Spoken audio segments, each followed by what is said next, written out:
दोस्तों, स्वागत है आप सभी का मेरे चैनल इंग्लिश फॉर ऑल में। पिछले 3 वीडियोज़ में अपन ने एलेजी और सोनेट और शॉर्ट स्टोरी के बारे में देखा था। आज अपन ये आपकी जो लास्ट पॉइंट है यूनिट 3 का ड्रामा, उसके बारे में पढ़ेंगे। ड्रामा क्या होता है, ड्रामा से रिलेटेड किस टाइप के क्वेश्चन आते हैं।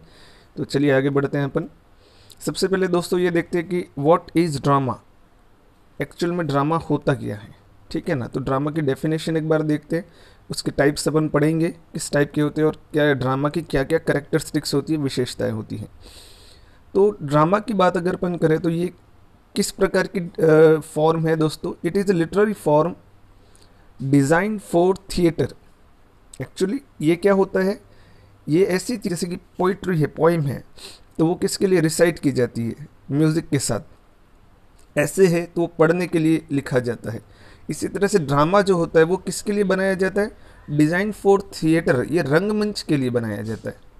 ठीक है ना, जिसका मंचन किया जा सके स्टेज पर।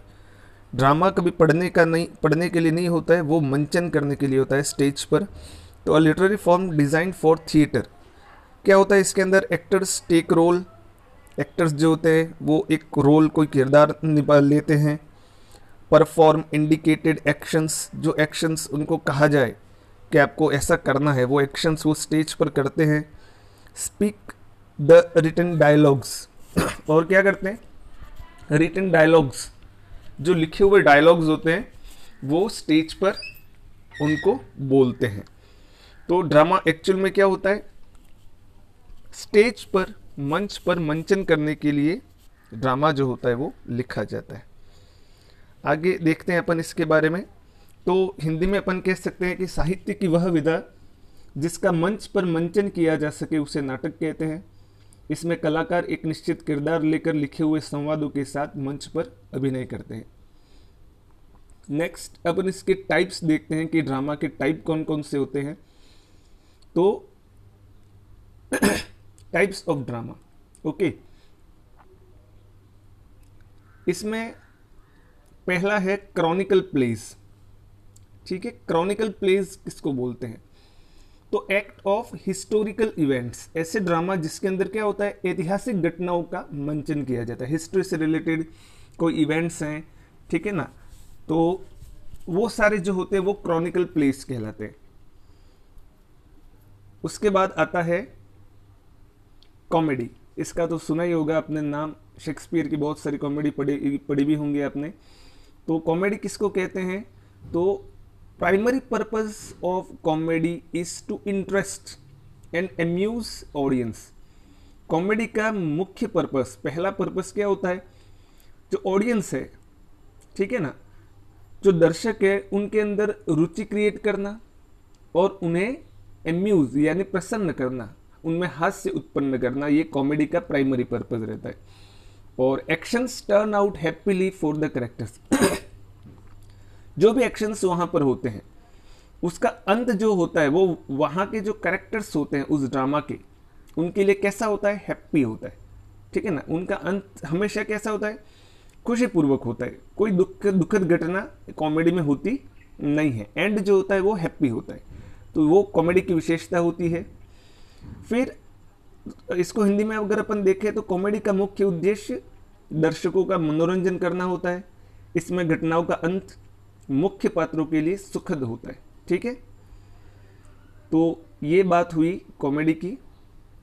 अब अपन बात करते हैं रोमांटिक कॉमेडी। ये कॉमेडी का ही एक सब पार्ट इसको अपन कह सकते हैं, रोमांटिक कॉमेडी। जैसे कि आपने देखा होगा शेक्सपियर की एज यू लाइक इट है, शेक्सपियर की मैक्सिमम कॉमेडी जो है वो रोमांटिक कॉमेडीज ही हैं। तो रोमांटिक कॉमेडी जो होती है वो कंसर्न विथ लव अफेयर्स, प्रेम प्रसंगों पर आधारित होती है। ठीक है ना, the course of love does not run smooth, यानी शुरुआत जो होती है वो जो प्रेमी होते हैं उनके लिए अच्छी नहीं होती है, लेकिन ऑल डिफिकल्टीज एंड हैप्पीली, सारी डिफिकल्टीज जो होती है वो अंत में क्या होती है, समाप्त हो जाती है। तो वो कहलाता है रोमांटिक कॉमेडी। तो रोमांटिक कॉमेडी का संबंध प्रेम प्रसंगों से होता है। प्रेमी युगलों के लिए प्रारंभ में स्थितियाँ कठिनाईपूर्ण होती है, लेकिन उनका अंत जो होता है वो कैसा होता है, सुखद होता है। उसके बाद आता है सैटायरिक कॉमेडी। ठीक है ना, ये भी एक टाइप है। तो इसके अंदर क्या किया जाता है, attacks the disorder of the society, समाज में कुरीतियां जो व्याप्त हैं, डिसऑर्डर्स जो हैं, उन डिसऑर्डर्स पर क्या किया जाता है, अटैक किया जाता है, समाज में व्याप्त बुराइयों पर व्यंग्य किया जाता है सैटारिक कॉमेडी के अंदर। जैसे कि सोसाइटी में कोई चीज़ ऐसी है जो मतलब गलत चल रही हो, तो उसको एक ड्रामा के माध्यम से उसके ऊपर व्यंग्य कसकर उसको हटाने के बारे में कहा जाता है लोगों को, तो वो कहलाता है सैटारिक कॉमेडी। फिर होता है कॉमेडी ऑफ मैनर्स। ठीक है, कॉमेडी ऑफ मैनर्स किसे कहते हैं? इसके अंदर क्या किया जाता है, deals with the relations and intrigues of gentleman and ladies living in rich families. जो कुलीन वर्ग के लोग होते हैं, हाई प्रोफाइल जो लोग होते हैं, वहाँ के जो मैन एंड वुमेंस हैं, ठीक है ना, जो आदमी और औरतें हैं, जो अपने आप को जेंटलमैन और जेंटल वुमन कहते हैं, तो उनके आपस में किस प्रकार के रिलेशंस होते हैं, किस प्रकार के वो एक दूसरे के प्रति षड्यंत्र रचते हैं, वो सारी चीज़ें मतलब एक व्यंग्य की तरह प्रस्तुत की जाती है कि वो इतनी रिच फैमिली में रहने के बावजूद भी आपस में एक दूसरे के प्रति उनके कितने रिलेशंस खराब होते हैं, उन सारी चीज़ों को व्यंग्य के माध्यम से प्रस्तुत किया जाता है, वो कहलाता है कॉमेडी ऑफ मैनर्स। फिर आता है ट्रेजेडी। ट्रेजेडी आपने पढ़ी होंगी शेक्सपियर की, तो इसके अंदर क्या किया जाता है, किंग लियर है, ओथेलो है, ठीक है ना, तो representation of serious and important actions, जहां पर कॉमेडी में मतलब नॉर्मल एक्शंस को प्रस्तुत किया जाता है, इसके अंदर जो एक्शंस होते हैं वो सीरियस होते हैं, गंभीर होते हैं, ठीक है, और इंपॉर्टेंट यानी महत्वपूर्ण होते हैं, which turn out disastrously for the chief character, यानी गंभीर एवं महत्वपूर्ण घटनाओं का ऐसा मंचन जो मुख्य पात्रों के लिए अंत में घातक साबित होता है। मतलब मेन जो कैरेक्टर होते हैं उनके, आपने देखा होगा मैक्सिमम, चाहे आप ओथेलो देखो तो भी, किंग लियर देखो तो भी, ठीक है ना, उन सब में मैकबेथ देखो तो भी, उनमें क्या होता है, जो मेन कैरेक्टर होते हैं वो अंत में क्या होते हैं, उनकी मृत्यु हो जाती है। तो उनके लिए उनका जो उस ड्रामा का जो अंत होता है वो कैसा होता है, घातक होता है, दुखद होता है, तो वो कहलाता है ट्रेजेडी। ओके, फिर आता है फार्स, ये भी एक टाइप है। तो it is a type of comedy design to provoke the audience to simple hearty laughter. मतलब फार्स का अर्थ होता है कि कॉमेडी तो होती है लेकिन उसमें एक हल्का फुल्का हास्य होता है, ऐसा नहीं कि बहुत ज़्यादा हास्य हो, नॉर्मल सिंपल हर्टी लाफ्टर जिसके अंदर होता है वो कहलाता है फार्स। फिर आता है मेलोड्रामा, ठीक है ना, ये भी एक टाइप है।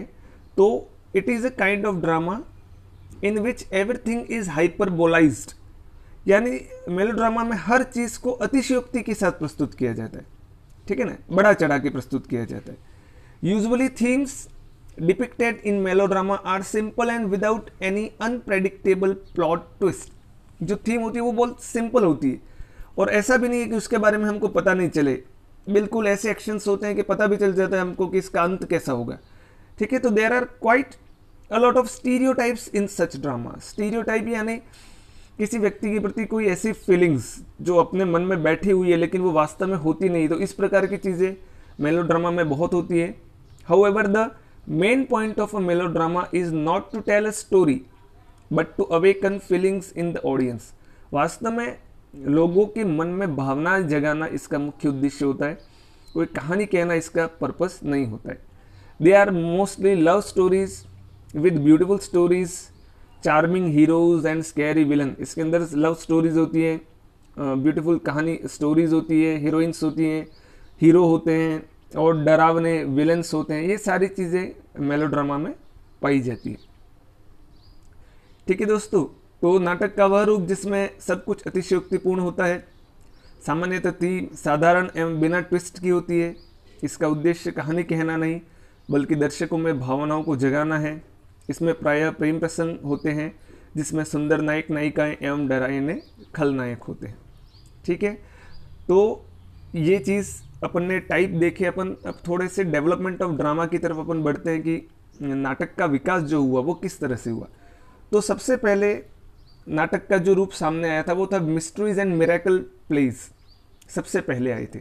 तो उसमें क्या होता था, this kind of plays dealt with the chief scriptural events of Bible from creation of man to resurrection of Christ. तो इसके अंदर क्या होता था, जो स्क्रिप्चर थे, होली स्क्रिप्चर, उन स्क्रिप्चर से इवेंट को लिया जाता था, बाइबल से लिया जाता था, और वहाँ पर मनुष्य की उत्पत्ति से लगा कि जिसे क्राइस्ट को क्रूसीफाई किया गया, उन सारी घटनाओं का वर्णन उसमें किया जाता था पहले। और ऐसे जो प्लेस थे वो क्या कहलाते थे, मिस्ट्रीज एंड मिरेकल्स। तो नाटक का वह प्रकार जिसमें धार्मिक ग्रंथ बाइबल से ली गई घटनाओं, जिसमें पृथ्वी पर मनुष्य के उद्भव से क्राइस्ट को सूली पर लटकाए जाने तक की घटनाओं का मंचन किया जाता था, वो थी मिरेकल एंड मिस्ट्रीज। फिर आया मॉरलिटीज एंड इंटरल्यूड्स। इसमें क्या होता है, in this kind of drama characters are not biblical figures. इसके अंदर करेक्ट उस मिस्ट्रीज और मिरेकल में क्या होते थे, जो करेक्टर्स होते थे वो बाइबल के पात्र होते थे, लेकिन इसमें बाइबल के पात्र नहीं होते थे, लेकिन एक पर्सोनिफाइड, ठीक है ना, जिनका मानवीकरण किया गया हो, जैसे कि वर्चू है, वाइस है, गुड है, एविल है, अच्छाई, बुराई, इन सब चीज़ों को क्या किया जाता था, एक पर्सोनिफाई करके, उनका मानवीकरण करके प्रस्तुत किया जाता था। तो इस प्रकार के नाटकों में पात्र बाइबल से लिए हुए नहीं होते थे, बल्कि वो पर्सोनिफाइड होते थे, जैसे कि अच्छाई, बुराई, इस तरह से। तो वो हो गए मॉरलिटीज एंड मिस्ट्रीज।